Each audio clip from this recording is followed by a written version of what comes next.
생물학적인 여성이 또 수술하지 않은 트랜스젠더 여성 동성애자와 생활동반자 관계를 맺는 경우도 있습니다.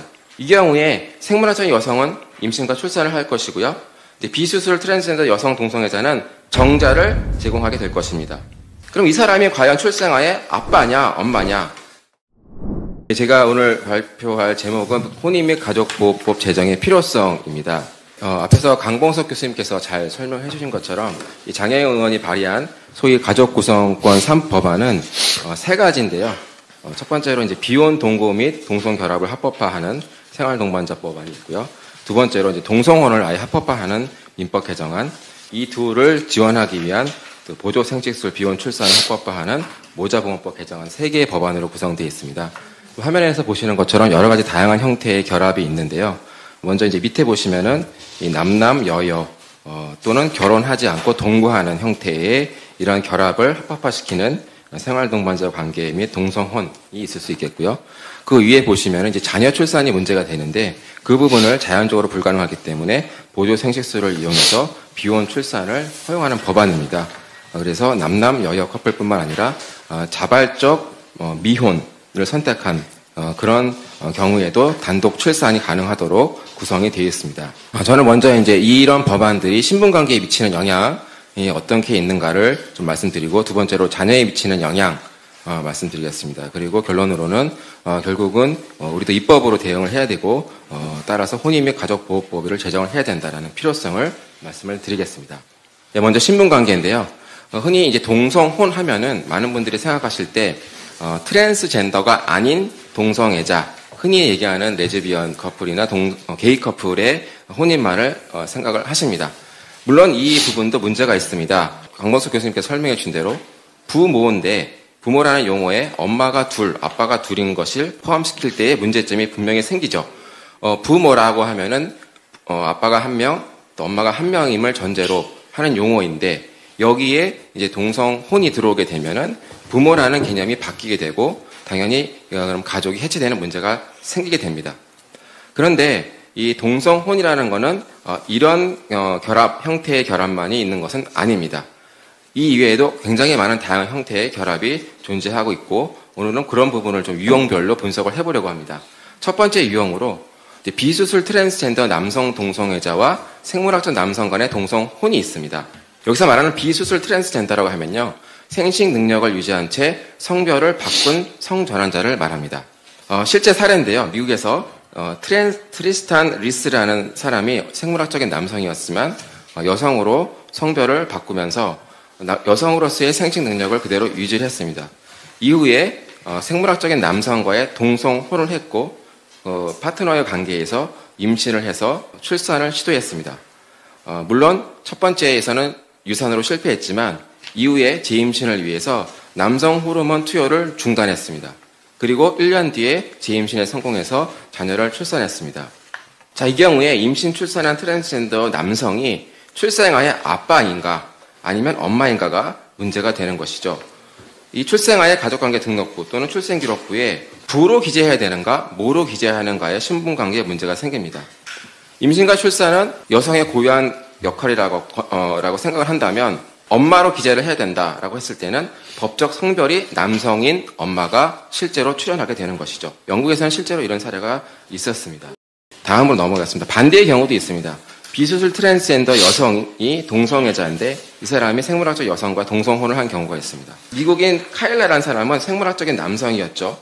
그런데 여성으로 성별을 바꿨지만 남성의 생식 능력을 그대로 유지했습니다.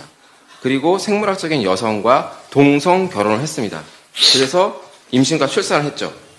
이 경우에 정자를 제공한 카일라가 출생아의 법적인 아빠이냐 엄마이냐가 문제가 될 수 있습니다. 분명히 문제가 되는 거죠. 실제 사례입니다. 출산을 했습니다. 그래서 이제 생물학적인 여성이 출산을 했죠. 근데 이 남성은 남성의 생식 능력을 그대로 유지하고 있었고 정자를 제공했기 때문에 이런 경우도 분명히 발생하게 할 수가 있는 것입니다. 왜 그러냐면 이미 우리나라에서는 수술하지 않은 생식 능력을 유지한 트랜스젠더의 성별 정정을 허가하는 판결이 내려지고 있습니다. 지영준 변호사님의 논문에 자세한 내용이 나오고 제가 발제문에 인용을 했습니다. 2014년 서울지방법원 판결을 기반으로 해서 여성에서 남성으로 변경하는 경우에도 생식 능력을 그대로 유지한 채 허가해 준 경우도 있고요. 남성에서 여성으로 성별 정정을 하는 경우에도 마찬가지 결정이 나왔습니다.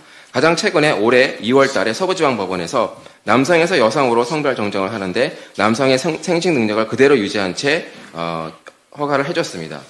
그렇기 때문에 이런 결정이 계속적으로 늘어나고 있는 상황 가운데서 우리나라에서도 앞에 본 사례가 충분히 발생할 가능성이 있다라고 말씀을 드리고요. 장애인 의원의 민법 개정안이 통과된다면 비수술 트랜스젠더의 동성혼이 현실화될 수 있다라고 말씀드릴 수 있겠습니다. 자, 다음으로 생활동반자 관계를 말씀을 드리면 먼저 트랜스젠더가 아닌 동성애자 간의 생활동반자 관계를 생각해 볼 수 있겠습니다. 이 경우는 자연적인 출산이 불가능하겠죠.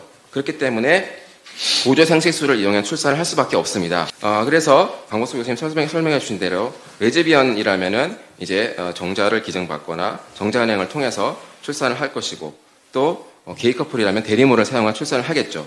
그때 생식세포를 제공한 비트랜스젠더 동성애자는 혈연 관계가 있기 때문에 친자 관계가 형성될 수가 있습니다. 그러나 이제 문제는 아무런 혈연 관계가 없는 친생 관계가 없는 생활 동반자의 경우에는 어떻게 될 것이냐? 출생아와 아무런 관계가 형성될 수가 없습니다. 생활 동반자 관계는 강 교수님 설명해 주신 대로 친족 관계가 형성되지가 않습니다. 출생아의 경우에는 아무리 주거와 생계를 공유한다 하더라도 생활 동반자 관계가 형성될 수가 없습니다. 생활 동반자 관계는 성인 간의 합의를 통해서만 발생할 수 있는데 이 출생아는 성인이 아니기 때문에 비트랜스젠더 동성애자 생활 동반자와 출생아 간에는 아무런 생활 동반자 관계가 형성할 수가 없죠. 친족 관계도 형성할 수가 없습니다. 이게 바로 생활 동반자법의 모순이라고 말씀드릴 수 있겠습니다. 생활 동반자법은 주거 생계를 공유하는 사람들 간에는 보호자로 될 수 있도록 이런 생활 동반자 관계를 형성해 줘야 된다라고 주장하지만 이 사례를 보면은 출생아와 생활 동반자는 주거와 생계를 공유하고 있음에도 불구하고 아무런 생활 동반자 관계를 형성할 수 없게 되기 때문에 결국 모순이 아닌가, 입법 목적의 정당성을 인정하기 어렵다라고 말씀드릴 수 있겠고요. 제가 그 용해인 의원이 생활동반자법을 발의하고 나서 국회에서 열었던 세미나 논문집을 자료집을 찾아보니까 이런 용어를 사용하고 있습니다.